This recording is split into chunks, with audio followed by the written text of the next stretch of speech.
Welcome to OneMore. I am your host, Brian Erickson. Each week, we bring in two new guests. We sit them down on the corduroy couch.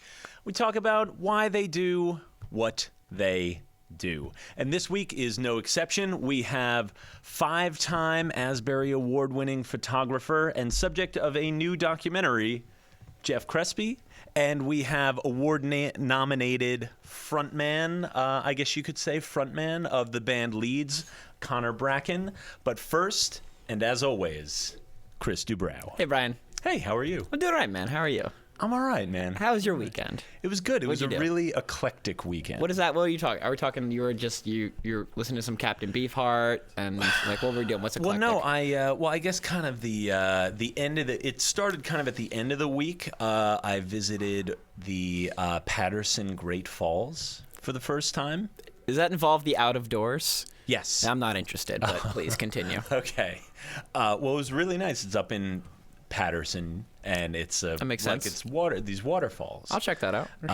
Yeah, no, it's really good. That's where William Carlos Williams lived. See, people say him to me like I know who he is. I mean, he's a poet. I just go along with it. I've been doing that for 10 years now, and it's been working for me. Yeah, there was a building at my school named after him, and I was like, yeah, sure. Well, yeah, I know him, definitely. Yeah, well, he's a famous poet and an author who wrote a 5-part poem called Patterson. Ah, yes, of course. Was it about the town? Yeah, Okay. It just kind of encompasses like the town and stuff like that, and it's an historic town. It was like one of America's first industrial towns. So I don't know. It was just a neat afternoon out. This was a very educational opening segment. I went to learn something today. But then I went back home to New York to see my family. It was my nephew's 9th birthday. Oh, that's adorable. How's the little one? How's he doing? He's good. Jay, he's good. Jay's a bit of a funny name for a child. Yeah, no, we went to played some arcade games. And basically, we blew up the Death Star. That was the highlight of the weekend. For his birthday, we blew up the Death Star. That's exciting. I mean, so Star you're heroes. Wars battle pod. Like you get inside of this apparatus, and like you close a door, and you are completely enclosed, and like you're flying the X-wing. You're deep in it. Yeah, basically like. How was your force powers? Were they okay? I don't really have force powers. It's like I feel like it's more like Han Solo. Like it's in there somewhere. You're more of a scruffy nerf herder. Yeah. Oh, who you calling scruffy? Anyway, that was the nerdiest thing we've done on this, I think. Thus far. Which is saying a lot for you and me. Yeah. Especially all those Weezer conversations. Who's that? I don't think I've ever heard of How him. was your weekend? It was all right. I recorded yesterday in the city. Oh, yeah? The Burns? No. Fosafern and Avery. Oh, wow. Oh, that was cool. Getting the twofer. Yeah, twofer. I had to lug an accordion through New Jersey Transit, which if you want to know how to look really suspicious, it's carry an old giant black case that weighs a lot through trains. Yeah, I can imagine. It was. I mean, did you get the looks? I got the looks, but I feel like the thing is like I am like the least threatening human being on the planet because I'm essentially like a giant stalk of corn that has become sentient. So like the notion of like people being threatened by me, or like I would say if a giant stalk of corn and Legolas had a child. That's a compliment. I am not an elf. I would call myself a ranger. We know a lot about nerd subcultures. Yeah, okay. Look at that. Good for us. But yeah, no, so it was fun to carry an accordion through New York City. I don't know if you'd be a ranger, though. Listen. Do you think you've got, like, the agility I have tried to take on the dark armies of Mordor? Well, we both know how lazy I am, so definitely not. I have tried to read Lord of the Rings, like, maybe 5 times now, and I just can't do it. I'm not smart enough. But you can watch the movies. Though. Yeah, but most of the time I watch the movies, like, I'm on a lot of NyQuil and just live tweeting it. Okay, that's fair. That's my tradition. Wow, 15 years after the fact, too. Yeah, keeping it, again, as you know me, we're up on the, upper cusp of, pop culture, the cutting your fingers on the pulse. Yeah, you and me, we're Pulse culture. Boys. Yes. Pulse Boys, that should be the name of our Boys. dance project. Or our podcast. Oh, man, what would we do a podcast on? This. We would do a podcast about why would we do a review of each episode as a podcast? Do you want to do this, Matt? Do you want to produce it? We do a podcast where we just review the last week's episode. Each episode. Watch it in real time and do director's commentary. Yeah, that sits right with Matt said yes and said we're both geniuses. So that was, thanks a lot, Matt. And he's going to fund it all by himself also, out of his own pocket. Yeah. Because he's independently wealthy. Of course. Yeah. He made millions being Amish. He made millions because he's actually the kid from the cover of Nevermind. Oh, okay, he was the one. Yeah. Do you think? Honest to God, there's people know who he is. Like people would. He's been recognized. Well, I mean, he was literally an infant. I know, but like I'm sure that there's like some like Nirvana fans who like did some research and know what he looks like. Yeah, now. and like go up to him and be like, "Yo, you had a small penis, bro," and then walk away.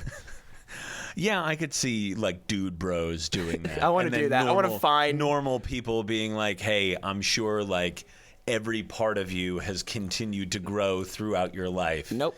I'm not gonna including let him that have it. which was featured on the cover of Nevermind. Let's chase him down and make fun of him for it. Can we get some research on what his name was? Yeah, we've got producers and stuff like that. We got people who can do research that for us. Of course. Yeah, we don't do any of our own prep or research. No, this is. I don't know if you guys know this. This is scripted. These conversations right now. 100%. Speaking of script, next up on the script is our first guest. Yes, let's bring him out. His music has been featured on Sirius XM Radio, and his band Leeds has been nominated for Best Alternative Rock Band. Please welcome Connor Bracken. Oh, okay. Hey, You came up a little too early. Wow. How's it going? I motioned up and they were like, go ahead, man. Well, you were hesitant. Yeah. And then the producers, with both hands, shoved you. They put their hands on you and shoved you. So you were This is a very violent set. You guys. This is a very have here. OneMore is very. It's rated TV 14. Right, that's so. So you can't say the hard curses. I'm not around kids anymore. Yeah, it's suggestive physical violence. It's a gray area. Yeah, All right. NDAs and stuff like that. Connor, how are you? I'm doing good, man. Good. I'm doing very good. Good to see you. Yeah, thank you. I love that. You look good. Thank you. I shaved just for you because I know you do the facial hair thing, and we kind of have the same similar whoosh going on. Except that you're not losing yours, or at least maybe not as rapidly. Rogain's only $30, man. So. Is it? All right. Yeah. So that's go ahead, go invest pro in tip. It. Pro tip: Rogaine makes you lose it faster. That's it. If I had a nickel, it either makes you it keeps it there, but then like your teeth fall out or something. Like I there's tried gotta it be and some wacky side effect. I tried it and I immediately down. I tried it and it immediately started. It started like hurting. The hair. It hurt. It painfully hurt. It hurt just like your producers when they pushed me. Wow. Suing. That's probably true. Yeah, probably true. Yeah, it's really bad. So yeah, I'm doing great in that department now.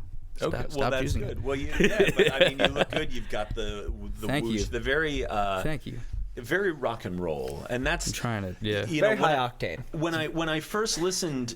Shout out. When I first heard your music, like the first thing I thought of was like we could potentially have a good conversation about classic rock. Yes. Very riffy, and I mean the first thing I thought of was like Thin Lizzy, like that kind of. That is about 70s. the third time this week.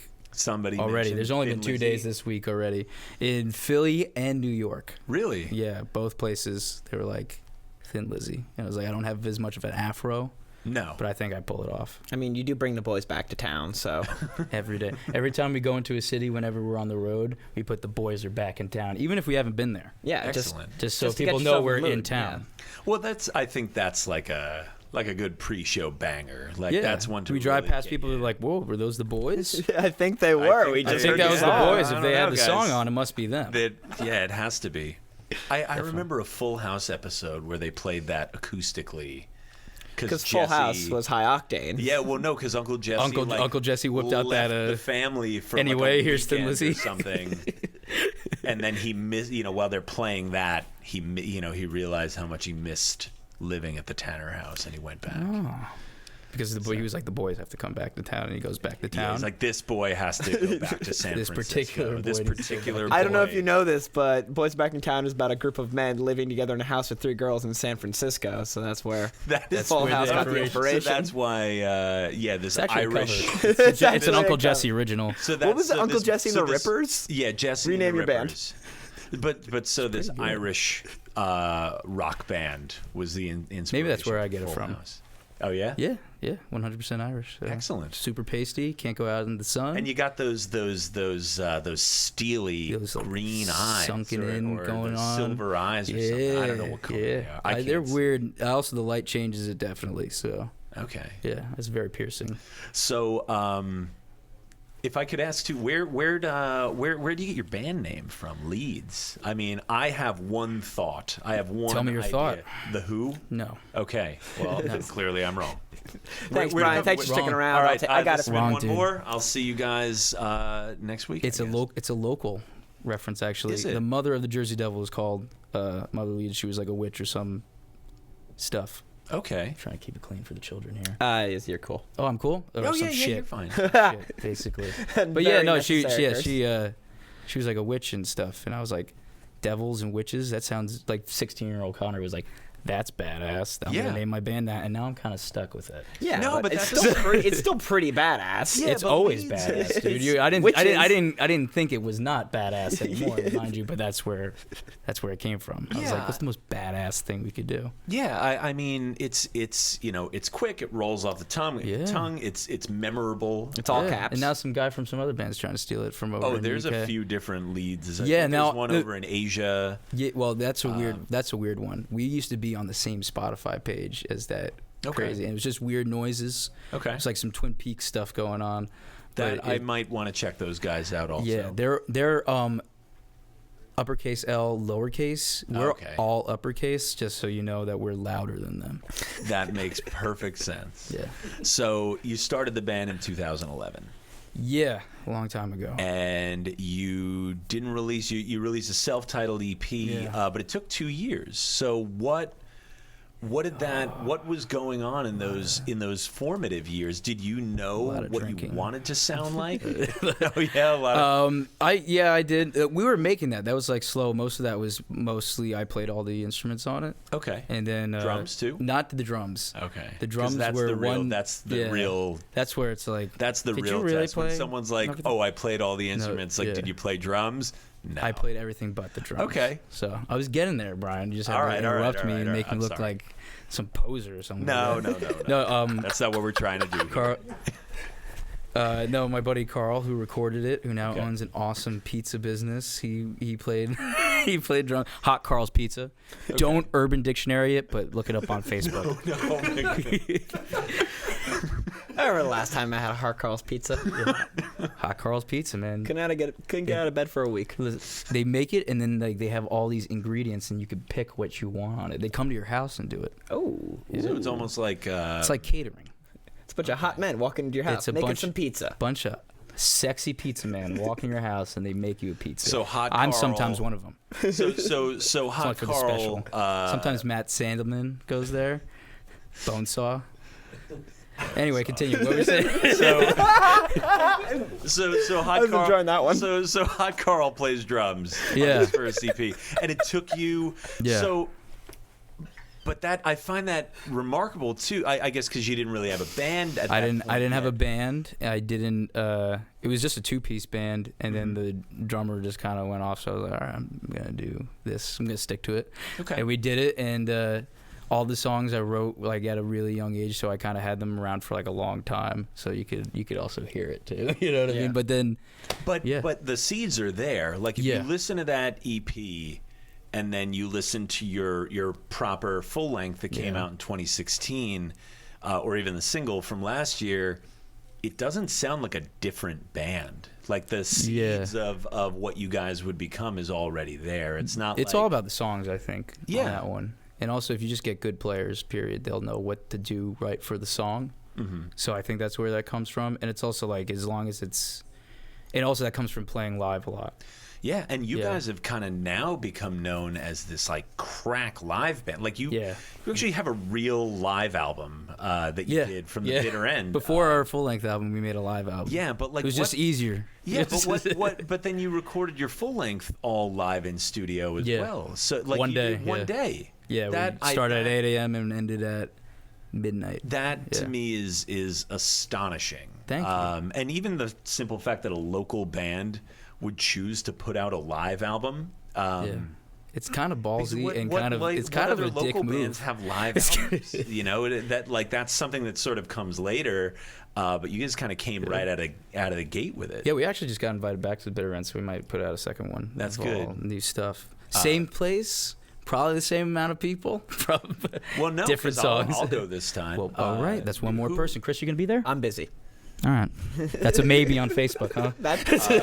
It's interested. Thank you very much. I get called out for being interested on Facebook, I think, more than anyone else on the planet. Who do you book through Pete Fogel? Yeah. Over there? Yeah. He's the one. Dude. You know Pete? Yeah, I do. All right. Put in a good word. You put in a good word for us. When was the last? So you guys played there last in was it 2015? 2014. I think the record didn't get out to 2015, but I think it was like December. It was right before Christmas, I think. I don't know. It was a long time ago. All right. So I would have brought it, so I would have been like little liner notes for you. Oh no, that's okay. Because I'm thinking then, maybe I will. Because the last time I think I played there was 2015. Well, dude, I think I'm the one. Like I think we're gonna be picking the bands for the bill. So just come have Paper Jets play. I played there last year. What up? You guys come too. With the Burns? No, Dave Mooney. Okay. The Burns will be on the bill. Paper Jets will be on the bill. Wait, are we really gonna do this? Sure. Are we really gonna do this right now? Let's do it right now. Let's go out for a Friday or Saturday in July. So I hope he's not watching. I hope he is because he's probably just like, I didn't say that. No. Because we did all right there. Like we did okay. So yeah, we're waiting to be like, when can we get back there? So right. I'm gonna be like, listen, dude. I'd play, but Paper Jets gotta be on the bill. No. You guys have to play. We're not unless you're on the bill now, dude. No. Listen, that's what it's about now. Connor is stalwart in his beliefs, and once he decides something, he sticks to it. Well, no, I can't. I'm canceling my set. You guys are back on at the bitter end. No, we're together. That's the whole thing. It's a package deal. Oh, okay. So it's like those ladies and gentlemen, this is how the music business is run. It's just like those old-fashioned, like we go like you, me, Chris, and like Jerry Lee Lewis all get in a station wagon together. We can get Jerry. He's still around. He's still around. I'm sure he'd be down. He's still kicking. Jerry, you want to fly to Jersey and then go up to New York City? Check that Google, though. Can we get our research assistant on it? Jeff, can you text Jerry Lee? Thank you, Jeff. He's got contacts. Crespi, he knows There's people. one guy who does. People. Jess knows Jerry. So, Stupid. That was fun. I'm still caught on, what is it, a Hot Paul? Was that his name? Hot Carl. Hot Carl. Do not Urban Dictionary it. So do not. So we talked a little bit about your full-length record, Light in the Day. It came out in 2016, and then the Bennington show on Sirius XM. Good old Ronnie B. They featured the single Like a Dog. Like 20 times in one day. So what did that do for you? A lot more. Like how much did that move the pile? Larry, how much did that change? A good amount. It also be able to throw down that card is really helpful, getting indoors and places. And also it's weird because you go to random places. Like last Friday we were in Philly, and after our set, which was an amazing set, by the way, Philadelphia was amazing. I'm pretty sure was it Milk Boy? Milk Boy, and it sold out.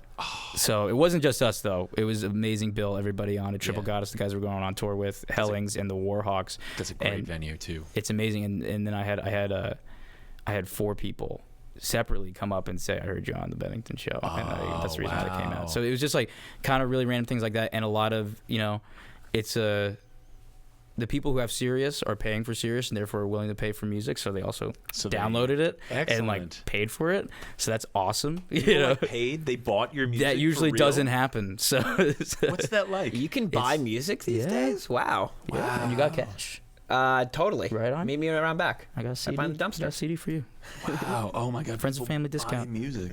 So, are we going to see a new album soon? Yeah, because you released the double A side last year. Yeah, we got those 2 songs that are out, and we just we were halfway through the second one. We just did another live session. We're not doing all 10 in one day this time. We're going to take a little extra more time. So we did 5 in one day, and then then we're going to go back and do another 5, and then we'll be done. All right. Well, that's a real marker. Yeah. Well, actually, I found out the 2 songs are going to be exclusive. It's going to be released on an exclusive cassette. So if you're in Nashville, on this label in Nashville that's releasing it on a cassette. So if you have a cassette player, you can listen to the songs before. Yeah, in the next week, because they're only making 10 copies because it's a steel cassette. Apparently you can make that. Wow. I don't know how you make that. It's very high octane. It's very Vegas. It's very Vegas. So there's a jewel on it. So now speaking of Nashville, though, you're I guess technically you're in the middle of what you're calling your Southern tour. You did the Philly date, you did New York. Well, we do it just we do local first, and then we go south, and then we come back, and then we do some more local, and we just, since we're all doing it with our brothers from Other Mothers, Triple Goddess from the Pine Barrens. Mm-hmm. We're just calling it one big tour. Oh no, so, I'm on tour right now, everybody. I'm not questioning the appropriateness of that. I'm saying, so it's just so people go like, wow, that's a lot of dates. So you've got, Richmond, Charlottesville, Nashville, and I forgot the other. 2 nights in Nashville and then back in Charlotte. And Raleigh. Yeah. As well. So you've got, as my question to you is what's the reception like in other cities to your guys' music? It depends. If there's people there, they like it. and how big of an if is that still? It's become, we've actually, because we figured out how to promote a show in a town that you're not from. Mm-hmm. Also getting good local support to spread the word of your music beforehand is really important. But I know, like, on our last tour last year, we played College Park, Maryland. And we played a house party, and we were worried no one was going to be there, and we thought that was going to be the worst date on the tour. Oh, yeah. And it was jam-packed. People were partying and having a great time, and we actually sold a great amount of merch that night. I think we sold out of like a certain size of T-shirt. You know what I mean? Like it was amazing. It was cleaned up. Yeah, it was like, and then the next night we played in a college town, and they were on spring break, and no one was there, but we had a good time because we got to sleep in the bar. Hell yeah. And there's no lock on the taps, guys. Like, if you're in the bar, you're in the bar. You can use the bar. So my last... Another tip from the road. Pro tips by Connor. Yeah, pro tip. Sleep in the bar. Road hacks, tour hacks. So, Hot Carl, Rogaine, they never lock up the taps. You should write a book, baby. So my last question to you, as we get ourselves wrapped up, is this. So it's 3 years from now. It's 2021. Leeds is celebrating its 10th anniversary. What? Where am I reading about this band now? What am I reading about? Where are you guys? We are going to be featured on OneMore with Brian Erickson. Well, no, that's now. That's now. Nope. No. Again. See, because this is because at this point, I guess the idea would be you guys are a little too busy. No, for OneMore. not for you, man. So wow. You see the same people on the way down that you see on the way up. Well, that's much appreciated. It's a long way down for us. That was a good one. You know what? That was a really good one. It's a long way down, man. I was going to say you're going to be featured in The Bible. Yeah, I'm going to be featured in the wanted section of the Asbury Park Press. Madman, loose on the streets, wanted for sleeping on the beach yet again. Demanding to play lead guitar. Yeah. Ladies and gentlemen, Connor Bracken from Leeds. Some applause. Thanks, Connor. Hey, Buzzsaw, can I get a slice of pizza, please? Pizza coming up. Thank you so much. Do I get up? You can hang out. I'm going to do it angry. It's okay. hang out. All right, cool. All right. Hey, everyone. One More Brian Erickson is brought to you by Mr. Pizza Slice, a Red Bank institution with a new vibe. For over 45 years, Steve operated Mr. Pizza Slice on Monmouth Street in Red Bank. The new owners have 100% kept the original pizza called Steve's Original Pie, as well as the signature Italian hot dogs, my nickname for Brian. What's your nickname French for fries. Connor? My nickname for Connor, I cannot say. Hot Carl. Hot Carl. Actually, well, yeah. And French fries. You know all this. New additions include pizza with various toppings that can be ordered by the slice, hot and cold sandwiches, and smaller appetizer dishes. Ladies and gentlemen, Matt Bonesaw, the lead singer of Serious Matters, also the cutest butt on the Jersey Shore. Why don't you show him that butt, Matt? Look at that little booty. Look at that little booty. That is a substantial. Those are great some things come in substantial small dudes. packages, Right. and cute things come. Yeah, no, he's like doubled up on leg day. It's like double down on leg day. Sure. Mr. Pizza Slice. It's pizza by the slice, not their slogan. Brian. Oh, all right. Well, let's swap guests out. He's the subject of a new documentary, Jeff Crespi, Out of the Dark, and an award-winning photographer with a heck of a life story. Let's welcome Jeff Crespi. What's up, guys? Got a little bit of pizza on my hand, sorry. How are you, man? How are you, Jeff? Good. All right. All right. Thank you so much for. Oh gosh, what is it? It's pizza slice. Do you want me to do the ad again? No, thank you. Thanks so much for coming. This is problem. really great. It's our pleasure to have you. So this all started at a Kiss concert that you took your 8-year-old son. Yes. Yeah. I'd say around 6, 7 years old, he kind of came across my Kiss CDs in the house, and kind of became this little kid with the big headphones in the backseat of the car. Excellent. Singing aloud to Psycho Circus by Kiss. And, you know, me being the person I always was, I'm very obsessive. Mm-hmm. So I ran with it. You know, I kind of went to the store, bought all these DVDs, and I even had to track down the VHS tape of the Psycho Circus video in 3D. Oh, wow. And did it come with the glasses? yeah. Like you slip the tape out and the glasses fall out of the I found case? it on a website. So I kind of, you know, exposed him to a lot of their music and concerts and stuff. And but that was, you know, it. It just, you know, he found music, and Kiss just happened to be playing that summer at PNC Bank Arts Center. Mm-hmm. And I'm a music lover, of course, but was not actually a concert goer in my day. Really? So when I took him to see Kiss, it was probably about 25 years since I was at an actual live show. Wow. And now it's like hardly 25 hours seem to pass by. Yeah. So it was a big when experience you're not at for a us. concert or a local show of some kind. Yep. Wow, that must have really been. I think I was more nervous than him, you know, because he was just a kid. You know, he was just going to a show, and we sat on the lawn and we said, "Let's see how it goes," and we had a great time, and said we could do this again, and this could kind of be like that father-son bonding thing. Yeah, and you did a lot of that at Starland Ballroom, if I understand. Yeah, right? Starland Ballroom came about a year or two later. My wife was working for a music company at the time. Oh, get out of here. Yeah, she actually was working for a very large music distributor called ADA, Alternative Distribution Alliance. Okay. She's not a music person, but she worked in one of the offices in the city. And basically came home one day and said, you know, there's this club in Sayreville called Starland Ballroom. And, this little club, and right? I think I could probably get you on some guest lists.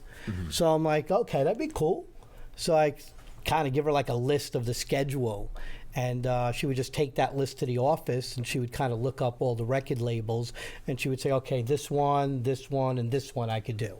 Okay. And that was it. And then, you know, her contacts were in California on the West Coast. She would call somebody up, you know, put my husband and son down on the guest list, and we'd go there, and it was cool. So a show here, a show there. And then I'm like, this is really cool. We're having a ball. You know, we're hanging out with these bands. We're seeing, and we had no idea who these bands were. Really? This was not something that we researched. We would literally just show up at the box office for bands we never heard of. Were they locals? Were they kind of like semi-national? Well, it was all mainstream with local openers. Okay. But we had no idea of any of these bands. I didn't know who the Bouncing Souls were. Oh, wow. Which was the third show we went to. Really at funny Starland because Ballroom. we're in New Jersey. Yeah, and, so I mean, I had no they're idea. like an institution. Yeah, these weren't bands that I was listening to back in my day. Okay. You know, so this was all new. MSI, Mindless Self-Indulgence. Oh, wow. These are crazy bands that we never heard of in our lives. Gorgor Baldello and crowd surfing and mosh pits. I never experienced that in my day. Wow. So it was all a new experience for us as father and son. And when did you start bringing your camera? Well, the camera was always there shows? because I'm a big fan of documentation. So I love, you know, years later or months later or whatever, I love to look back at stuff. Like, I'm that guy that still looks through old photo albums, and I think it's the coolest thing in the world to see, like, pictures of me in 1982 and, you know, that kind of... And then I always say, thank God we didn't have, you know, cell phones back then. But I like that. So I always had a camera with me, and they still make fun of me because it was an orange point-and-shoot Fuji camera. Excellent. You know, and I would be in the corner of the barricade taking pictures on an angle because I'd have to get in between the security guards' heads. Yeah. So everybody would say, why are your pictures always on an angle? And I'd explain to them that was the reason. That became the topic of conversation. So, but it almost became like a specific kind of personal touch. Exactly. Like the photos are always on an angle. Yeah. And you know, did that become a bit of a calling card of sorts? Yeah, it actually for a little became. while? Every time I go there, they go, why are your pictures always on an angle? And then the other side of it was my son, being the age he was, all his friends, which were at home and went to a show here or there, didn't have the experiences that we were doing on a regular basis. Yeah. So his friends would be at home waiting for us to come home from a show so they could see the pictures get uploaded and share that experience with us. So he was getting it from his friends, and then I was getting it from all the parents who thought I was crazy as a parent to bring my kid to a concert every night, during school, But we were going to gua shows, and his teacher, his English teacher, called me one time and said, "Your son has such an imagination." And I'm like, "What are you talking about?" Well, because he's there, he's seeing all this different performance art. Well, he was writing all his stories on the concerts, and he's like in detail, and I'm like, "This is his real life." And what? What do you mean this is real? What do you? I'm like, "Yeah, this is his real life." Wow. So that's kind of how it started. That made for a really great. That must have been a really great and solidifying father-son bonding experience, especially it was early really on cool. like that. It was really cool, and something that I think I kind of probably even loved more than he did. At that time, I don't think he realized at that time what it was that we were doing. Yeah. He's literally was upstairs in a lounge, like sitting with Peter Steele and Typo Negative. Wow. He was hanging out with bands like Biohazard and 40 Below Summer, and a lot of these guys are friends of mine today. Like Danny from Biohazard, I'm with him every morning at the gym. Are you really? Billy used to Wow. train at the gym where I work. His wife used to take my circuit training classes. That's something. Yeah, so it was kind of pretty cool. So let's take it back. Many years before then, you were kind of like a precocious kid. You were well liked. You had a lot of friends. But if I understand correctly, you kind of finished high school. You didn't really have a whole lot of direction, and you fell into addiction and some pretty serious stuff. Yeah. What pushed you in that direction? It's kind of like hard to answer specifically, but I think I was just a kid that was just looking for a direction from day one, and my parents were regular middle-class people. They did what they needed to do. They were working parents. I think I was just a kid that was very street-oriented at that time. Okay. I remember, always wanting to be outside. I was an artist by nature, and I was an athlete. So drawing and playing ball were the only two things that really mattered to me when I was little, and there wasn't a day that went by that I didn't play ball and draw. Yeah. But other than that, I always wanted to be outside around people.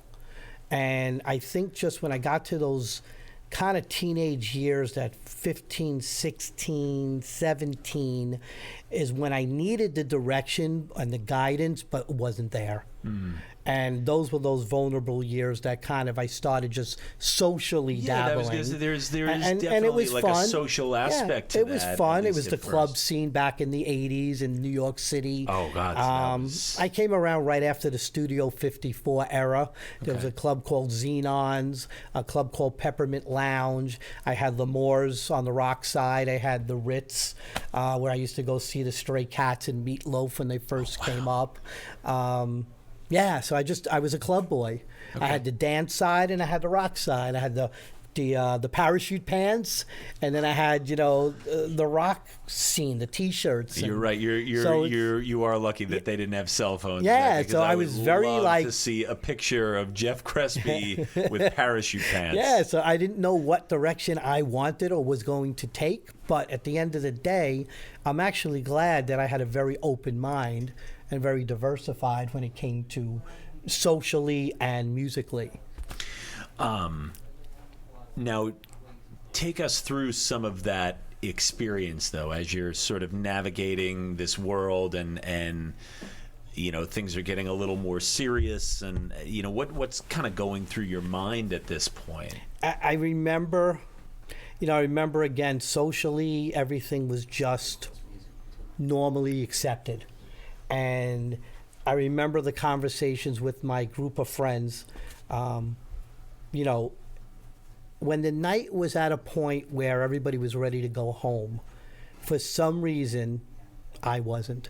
Okay. For some reason, there was something in me that kept saying, keep going, keep going. And I remember they would go home, And I would literally get in my car and just scour the neighborhoods by myself, or get on a train and go to New York City by myself. Wow. And go clubbing. And I knew I would meet people because I was a social person. Yeah. But I never knew if I was coming home. And I never knew where I was going to end up. Were you still living at home? I was still living at home. Your parents' house? I was still living at home in Brooklyn. And, I'd come home from work, and I would take my mother's car, which was my car to use at night, and I would just go gallivanting. And, we didn't have cell phones back then. Nobody knew where you were for hours or even days, And I would just do my thing until the only time that it would stop is if, obviously, there was no money left, or nobody was willing to give me anything. I was at that point where, people that I was with, partying with, were done with me. You know what I'm saying? So when that happens, it's bad. Yeah. So when, like you're saying, your friends and, the people, like your social circle, like people started to kind of disengage Correct. A little bit. Exactly. So so then I became the loner. Yeah. Then I became the guy that would walk down the block, and friends of mine that used to let me come in and party would pull down the shades and shut the lights because they didn't want me ringing the bell and coming in. So I remember walking down sidewalks in Brooklyn, and there'd be people on their porches, and I would just circle. I would just circle blocks over and over and over again. And I would hear all the people just hanging out on their porches, giggling and saying things, and, there he goes again, and all that kind of stuff. So, it was kind of hard. But again, at that time, you're going through what you're going through. It never clicked in my head that it was really a problem. Now, if I could ask, there's that certain thought process with addiction that's, person has to kind of hit that rock bottom. And if I could ask, what was yours? Or at least what was that moment that you kind of looked sort of inward and said, I need to make changes here? Well, I was already in 2 30-day rehabs back in the 80s, and exposed to programs like AA and NA and all that, and actively going to meetings, but still struggling. And I remember talking to somebody, and the conversation came up, listen, I do my thing, I don't really get into trouble. I've never been in trouble with the law. I said, but, it's not like I'm out there panhandling. So it's almost like you're kind of being an enabler for yourself in a way, or you're qualifying your behavior. And then I remember it was just a short time beyond that where I was hanging out in very bad areas of Brooklyn, sweeping storefront sidewalks for $1 just to get a hit of crack. So that was kind of the pinpoint time for me where this isn't normal. This isn't what, a little white Jewish boy should be doing in East, Flatbush, Brooklyn. Yeah. So that was kind of probably the turning point for me. But again, it wasn't until somebody came into my path that talked to me in a very way that made sense to me. Like, I'm not here to tell you what to do. It's not my job to tell you what to do. I could only tell you what worked for me and what helped me. Yeah. And if that helps you, great. If not, so be it. That made sense to me. For the first time in my life, I was made responsible to make my own decisions, good or bad. And that kind of was the turning point for me, and I started to figure out life. I started to figure out who I was as a person, what type of people I wanted to be around, what places I should be and not be, what situations I do well in and I don't do well in, things like that. And just 1 day to 2 days to a week to a month to a year. And just before you know it, I was like, wow, all of a sudden, my life is different. How long has it been since you last? A little more than 28 years. Wow, that's excellent. Yeah. 28 years, holy mackerel. That's really great. Now, is there, and now you've got, now you've won Photographer of the Year at the Asbury Awards 5 years running. I feel like they should just name the award after you at this point. And you've got this, we mentioned it in the intro, but you've got a kind of a short documentary piece called Out of the Dark, and that's premiering on Asbury TV this very night, tonight at 9:30. Yes. And that's, how did that come about? So you go from sweeping sidewalks and kind of running in these questionable crowds to now an award winner, a published photographer, and now the subject of this film. What goes through your mind when you sort of sit quietly and sort of in retrospect? It's very it's cool and it's odd at the same time. Like everything that has happened in the last 10 years has not been planned. Mm-hmm. Like I never set out to be a music photographer. It was never a plan. It was never a thought process. I just always now you're like a fixture. I've just always been somebody that would try to stay on the positive side of things. Yeah. And things would just happen or elevate or just evolve out of something else. Even with jobs and careers, every career I've had has been a result of doing something during a previous career. Oh, yeah. So it's kind of like that. Like I just go with things and I just put my heart into it. And I remember even with the photography when it was just something for fun, and I would have those questions of what do I do with this? Like, where is it going? And people would just say, follow your passion and see where it takes you. And I did that, and I just kept going. And the next thing I know, everybody was coming up to me. And like, I remember coming out to Asbury Park and at the Saint. Yeah. And it just was all new for me. Like Asbury Park was all new for me. And this guy comes over to me and he goes, aren't you the guy that owns Starland Ballroom? And I said, what? In a matter of speaking, I said, what?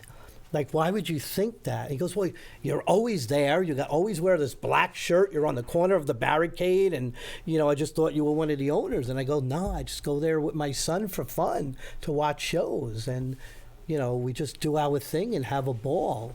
And I go so I came out to Asbury Park. And everywhere I went, there was people coming up to me that knew me from other shows. Wow.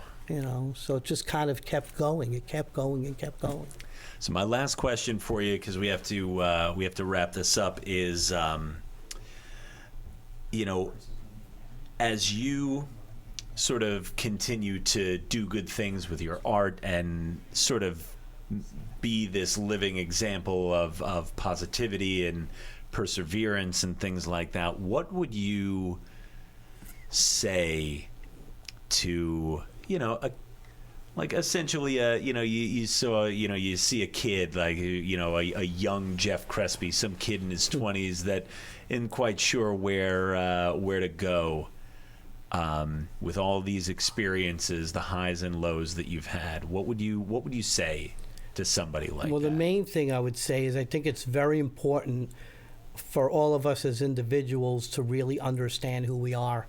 Mm-hmm. I think that if we understand who we are, we have a better shot at putting ourselves in a place that helps us succeed.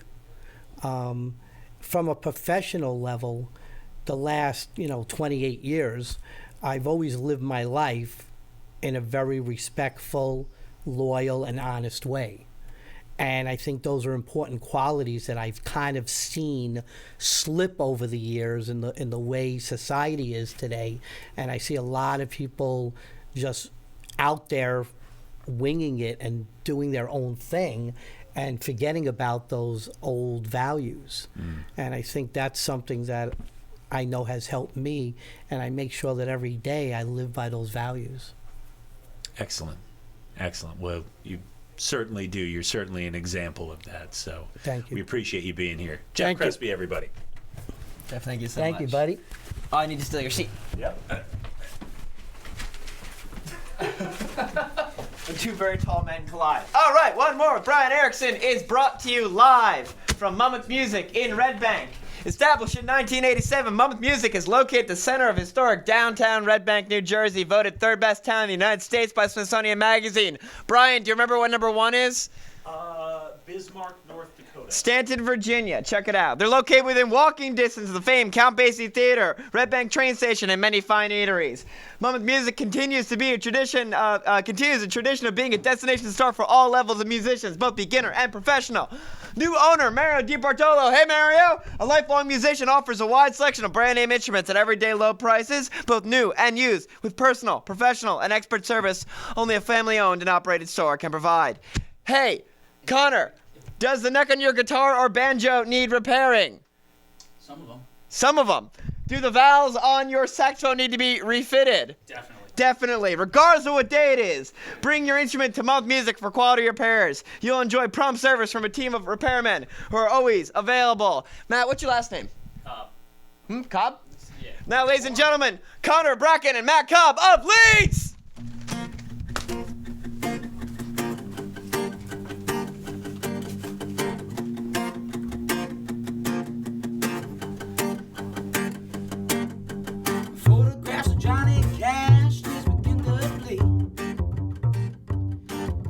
You need someone to crucify, but it ain't me. Photographs upon the wall, they seem to sing.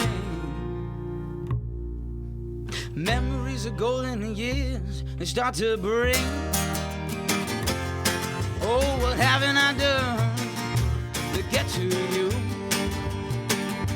Oh, what haven't I done to get to you? Well, write me a letter with all your goodbyes.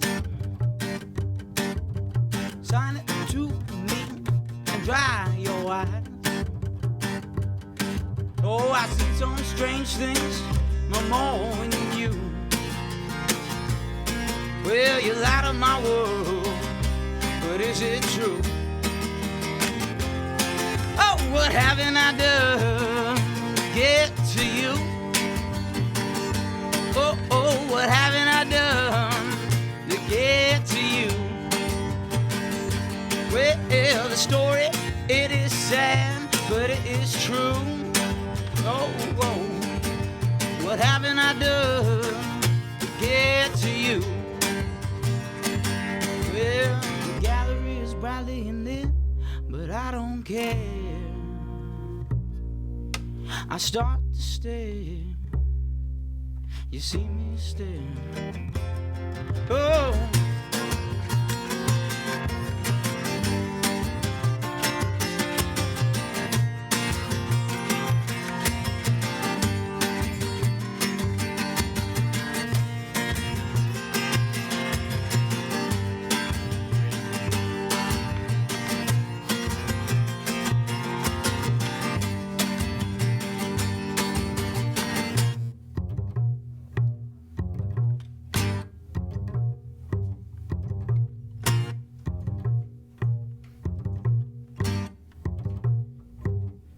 Oh, what haven't I done to get to you? Oh, what haven't I done to get to you? Oh, the story, it is sad, but it is true. Oh, what haven't I done to get to you? Well, what haven't I done? What haven't I done? What haven't I done? What haven't I done?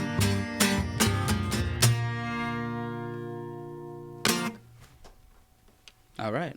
We keep going? We keep going?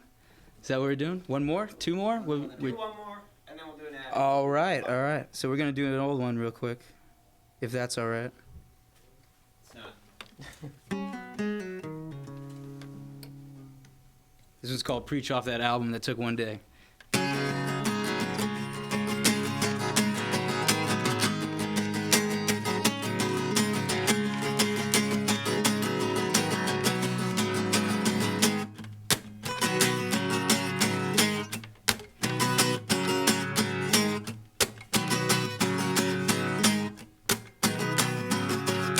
Two sugars blacking now, good for the soul.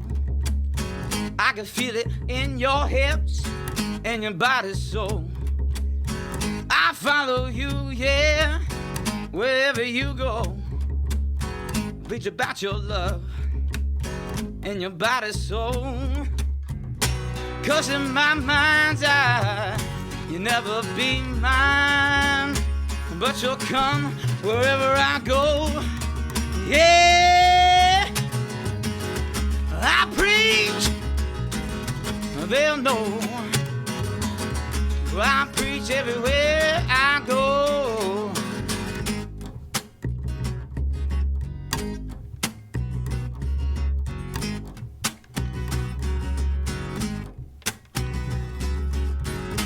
One-way love, it hurts me so.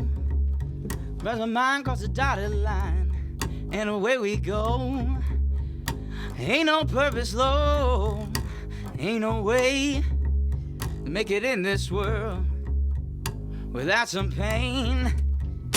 'Cause in my mind's eye, you'll never be mine, but you'll come wherever I go. Yeah, I preach, they'll know. I preach everywhere I go. In my mind, your mind, I preach everywhere I go.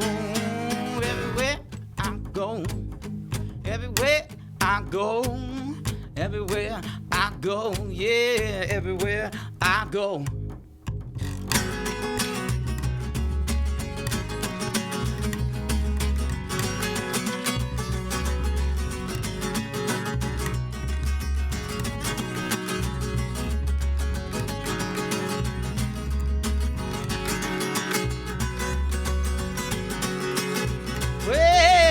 Song of obsession beating in my head like the beat of your heart, cold and dead. Never satisfied, never understood. Girl, you never take me, even if you could. 'Cause in my mind's eye, you'll never be mine, but you'll come wherever I go.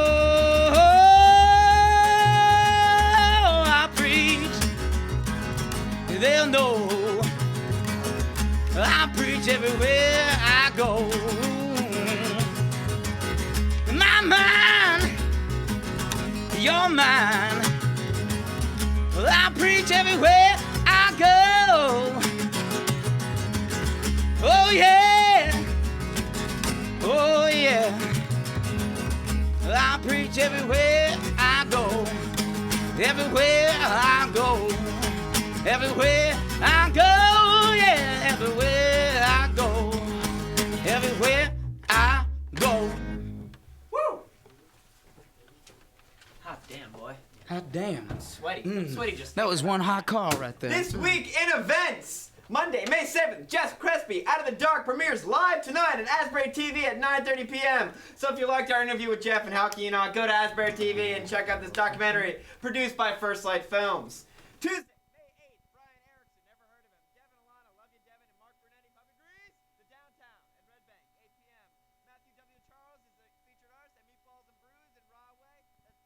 presents Up Brittany, that cat was adorable. Wednesday, May 9th, happy birthday to our very first guest, Brian Rothenbeck.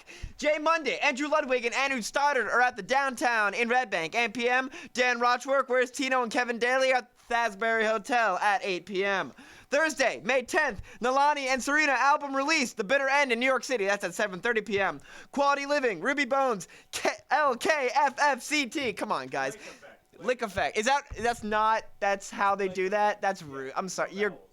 No vowels. Who needs them? Delicate Flowers, Night at the Sun. They're at the Debonair Music Hall at 6 p.m. All right, Melissa gave me these, and I just wrote them down. Let's see if I can get them. All right.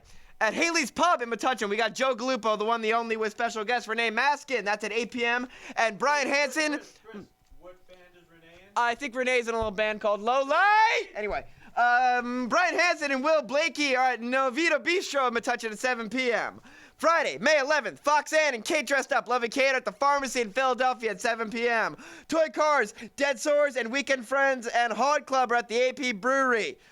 Small Planet Radio, Julian Fulton, Levin the Oaks are at Thasbury Hotel at 8 p.m. The Mixtapes and the Swiss Guard are at John and Peters in New Hope at 9 p.m. Saturday, May 12th, Making Waves, Jam and Groove Fest 2, Experiment 34, P-Funk North, and Cook Douglas. If you like the original, you'll love the sequel. That's at Roxy and Duke's at 5 p.m. Cranston Dean, the Mercury Brothers, and Accidental Seabirds at the Saint. Never been there. Can't wait to check it out at 7 p.m. Late Ways, Blue Heaven, 2319, Ovations Dance Studio at 7 p.m. The Garden State Revival at the AP Brewery at 7 p.m. And Sunday, May 13th, Sick Shit, Aluminum, sure, Zeta and Kill Your Idols at the Saint at 7 p.m. Check out and see if I got any of those band names right. I probably didn't. And of course, close out your weekend at the fucking Inkwell for another Noise in the Attic featuring Ryan Flood, Joe Marie and Nick Ryan, J-Sol, Boots, and In Delirium. That's at the Inkwell at 8 p.m. And now, ladies and gentlemen, once again, Connor and Matt of Leeds! Thank you guys so much.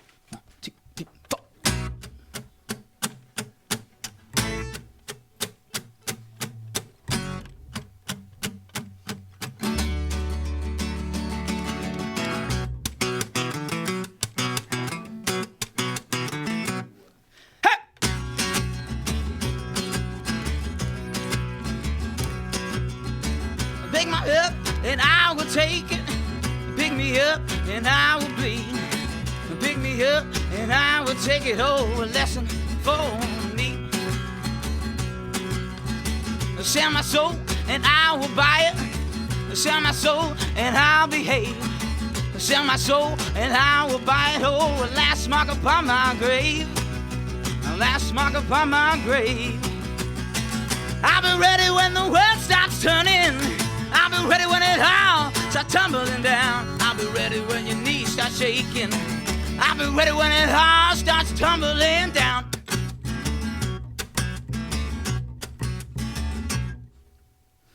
Make a plate and I will eat it.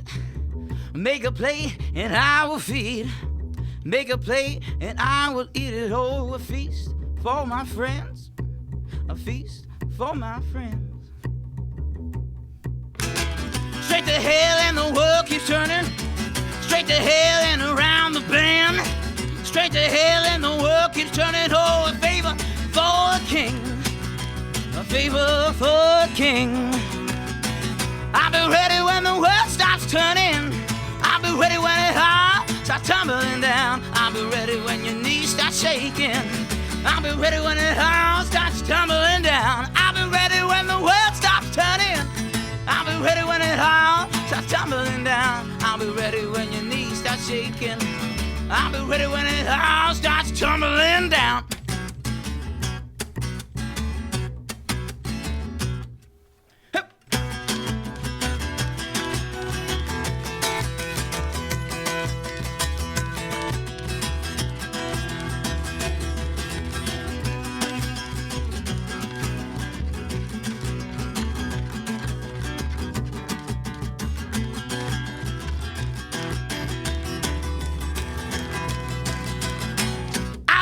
When the world stops turning, I'll be ready when it all starts tumbling down. I'll be ready when your knees start shaking. I'll be ready when it all starts tumbling down. I'll be ready when the world stops turning. I'll be ready when it all starts tumbling down. I'll be ready when your knees start shaking. I'll be ready when it all starts tumbling down. I'll be ready when the world stops turning. I'll be ready when it all starts tumbling down. I'll be ready when your knees start shaking. I'll be ready when it all starts tumbling down. I'll be ready. I'll be ready. I'll be ready. I'll be ready. I'll be ready. I'll be ready. Oh, I'll be ready. I'll be ready. I'll be ready. When the world starts tumbling down.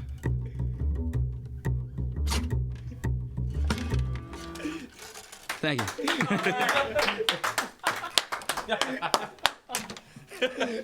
Good job. Nailed it. This is Matt and Connor from Leeds. Jeff Crespi. For Chris Dubrow, everybody here at Monmouth Music. I have been, and I remain Brian Erickson. We'll see you next week. Great job. Thank you.